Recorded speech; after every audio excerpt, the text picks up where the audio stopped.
ሄርሚ አብርሽ አንቺን የሚያፈቅርሽ አይመስለኝም። የመሬ ነው። እኔ አሁን እንዲከፋሽና እንድታዝኝ ምናምን አይደለም። የመሬ ነው። እውነቱን ስነግርሽ ማለት ነው። የሚያፈቅርሽ አይመስለኝም። ቢያፈቅርሽ ኖሮ ብዙ ጊዜ አፈቅርሃለሁ በተጎዳ ሰዓት አብረሽ ሆነሽ እወድሃለሁ ምናምን ስትይ የሆነ ምላሽ ሊሰጥሽ ይችል ነበረ፣ ወይ ደግሞ በአደባባይ ደግሞ እንደሚያፈቅርሽ ይናገር ነበረ። ግን ደግሞ ስለማያፈቅርሽና ስሜት ስለሌለው ነው ዝም ያለው እስካሁን ማለት ነው። እኔ አሁን እንድታዝኝ ወይ ደግሞ ልብሽ እንዲከፋ ሌላ ነገር እንድታስቢ ምናምን አይደለም። ትክክለኛ ማወቅ ያለብሽን ነገር ስላለ ነው።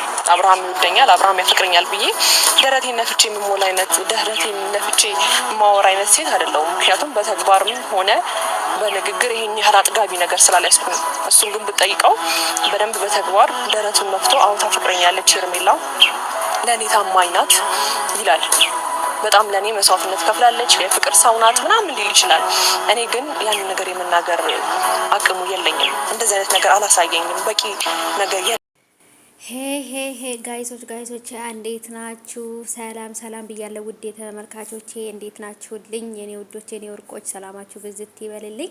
ዛሬም እንግዲህ በድጋሚ በሌላ በአስደንጋጭ ቪዲዮና ምን እንደተፈጠረ ግራ ተጋብቼ መጥቻለሁ። እኔ ግን ግራ የሚገባኝ ነገር እናንተ በፊት በአብርሃም ልጅ የተነሳ ነበረ ርምቧ ስትሉ የነበረው ማለት ነው። አሁን ደግሞ ልጁ ተመልሶላታል እናቱ ማለት ነው። እንደገና ደግሞ ሌላ አዲስ ታሪክ ትላላችሁ ማለት ነው። ብቻ ግን እኔ እንጃ መቼ ነው ተመስገን በሰላም ያዋርከን በሰላም ያሳደርከን ብላችሁ እናንተ ወደኛ የምትመጡት? እንደኛ ራሳችን ስንት ጭንቀት አለብን መሰላችሁ? ሶሻል ሚዲያ ላይ እናንተን እያየን በእናንተ እንጨነቅ ወይስ በራሳችን ጉዳይ እንጨነቅ? አረ ጋይሶች ተውን ተሳሰብ እንዴ! ተመልካቾቻችን እስኪ የሚያስደስት ነገር ፈታ የሚያደርግ ነገር እናምጣላችሁ አትሉም? ሁልጊዜ ጭንቀት፣ ሁልጊዜ ለቅሶ፣ ሁልጊዜ ሮሮ። እኔስ ልረግማችሁ ነው፣ ከችግር ያወጣችሁ ብዬ ልረግማችሁ ነው የእውነት እንዴ። ሄርሙዬ ለማንኛውም አብርሽ ያፈቅርሻል፣ ይወድሻል። አውቀው ነው እንደዚህ የሚያደርጉሽ፣ አትጨናነቂ። እና ሄርሜላ የኔ ውድ አብርሽ እኔ እንደማፈቅረው ሙሉ ለሙሉ ማውራት ይችላል፣ እኔ ግን በሱ እርግጠኛ ሁኜ መናገር አልችልም ምናምን እያልሽ ነበርና እርግጠኛ ሆነሽ ከሱ ጋር ማትኖሪ ከሆነ ህይወትሽን አታበላሺ። የሴትነት ዋጋሽን ማሳጣት የለብሽም።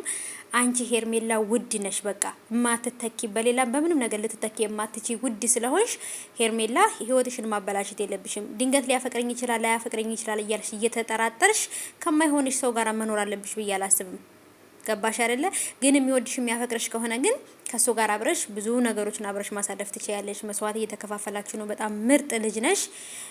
አብርሃም ይገባሻል፣ ላንቺ ምሱ ትገቢዋለሽ ብዬ አስባለሁ። ግን ደግሞ የማይሆንሽ ሰው እንደሆነ እያወቅሽ ግን ህይወትሽን፣ ሴትነትሽን፣ ልጅነትሽን፣ ወጣትነትሽን ማበላሸት አለብሽ ብዬ አላስብም። ከማታፈቅሪው ከማይወድሽ ሰው ጋራ አንቺ ብታፈቅሪው እሱ ካላፈቀረሽ ምንም ትርጉም የለውም። ስለዚህ ህይወትሽን ማበላሸት የለብሽም። ግን እርግጠኛ ሆነሽ ነው እዚህ ህይወት ውስጥ መኖር አለብሽ ብዬ የማስበው።